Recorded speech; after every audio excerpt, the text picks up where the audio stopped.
She said, the new lady down the road said that you were peeing in her backyard.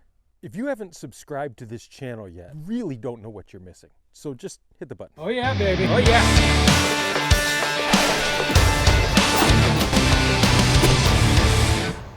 Hey everybody, today we are spraying wood with the GRACO TrueCoat 360. That's right. We're going to start doing these floors. I've never done this before. I just glazed over the instructions because I'm really not an instruction type guy. And it says that I should be holding this thing up straight. Well, you know, this way. The problem is that I've got all this stuff laid out like this. So I think what I'll try to do is do this sort of deal and see if we can get some action that way. So let's get this thing assembled and ready to go. The initial run, they want you to clean it out essentially. So it says hold it upside down and for 3 seconds.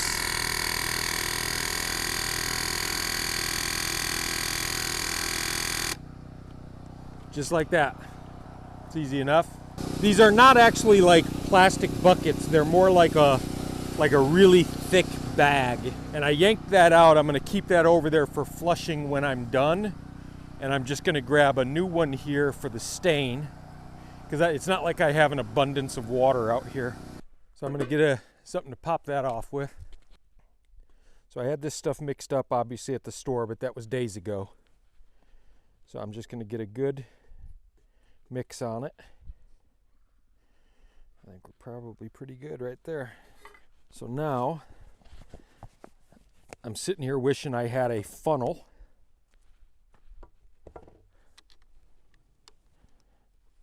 I don't even want to pour it on there. I'm going to pour it right here.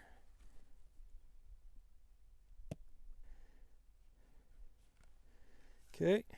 So this is the left side of the gun. You hold it like this, obviously, right? So you end up wanting this cap right here. And then there's a mark right here.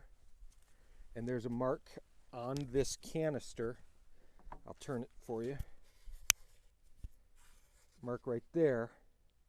You want those to match up.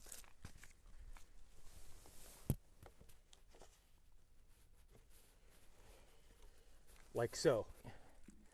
So now I'm going to take this and I'm going to turn it like so.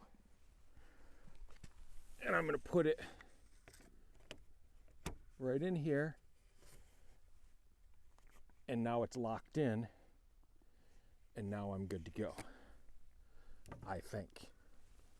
So I'm just going to go grab a scrap to kind of test it, and we'll see.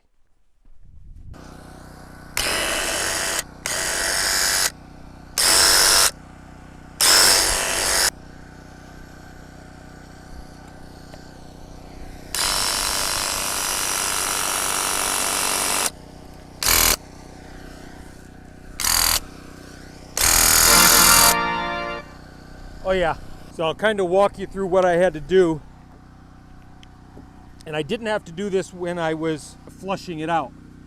But this turns downward to prime the pump. I didn't see that and actually didn't read it in the instructions that I glazed over.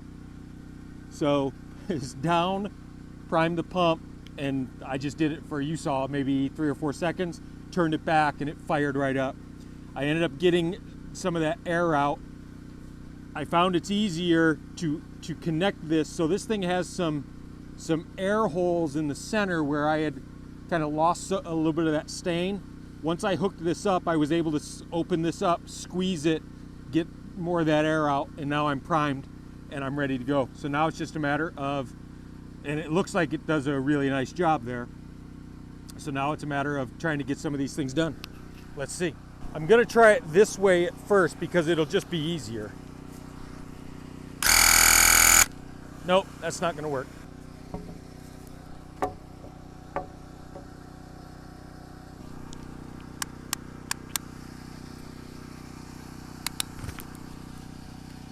Become disconnected. And I'm gonna set this thing on low.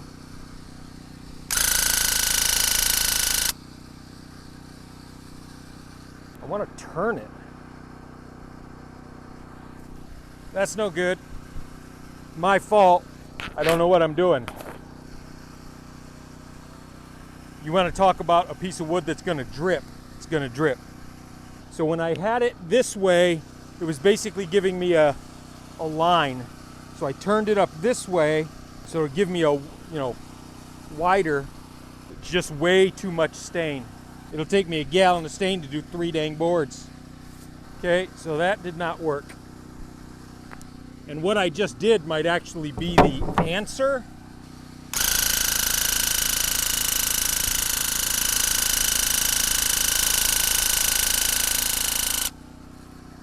Much better. I've got it on the lower setting. It's still splotchy, but with a couple of coats, I think that would work. Let's move on.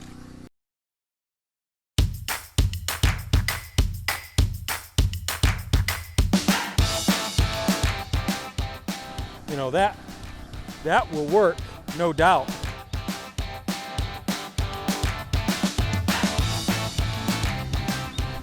Just light coats and then just wipe it. And again, I'm still going, compared to what I was doing before, I'm still going at breakneck speed. So I'm just gonna start stacking them right on here, and they'll dry pretty quickly. And I think I'm gonna be able to get through quite a few of these today.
Man, I dig it. So there we go.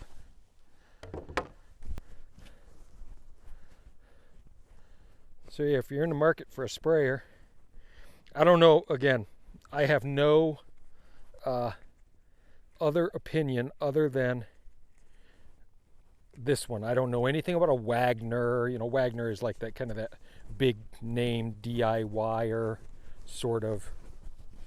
They've been around since the beginning of time. I don't know anything about any of them except this one that I now own, and it worked very well for me.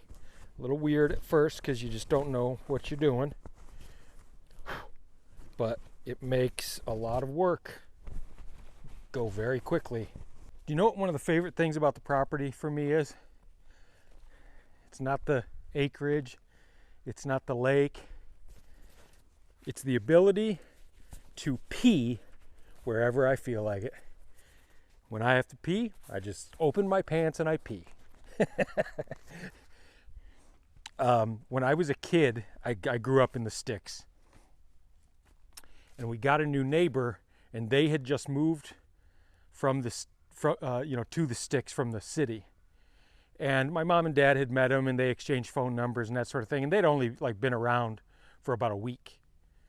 And I was not, probably a lot like a lot of you guys, I was not really even allowed in the house until dark. And so my mom calls me, it's not even dinner time, and I hear her scream. So I book back to the house. I'm like, what's up? I didn't say that because I was like 10. You know, I said, hey, what's the matter, Mama? And she said, the new lady down the road said that you were peeing in her backyard. And I was like, yeah. You know, she said, just don't do it anymore. Just don't pee by her. And so As I got older, we were kind of sitting around the Thanksgiving dinner table, and my mom was telling that story. And I guess she didn't tell me when I was young. She read that lady the Riot Act. She was like, listen, you just moved from the city to the country. You're going to see all kinds of boys out here peeing in the woods, you know, so you might want to just avert your eyes. So it's one of my favorite stories. So thanks for watching. I'm going to just button up the tractor here real quick. Hit the subscribe button or the bell, and you'll get an alert every time I'm out here working. And I'll see you next time.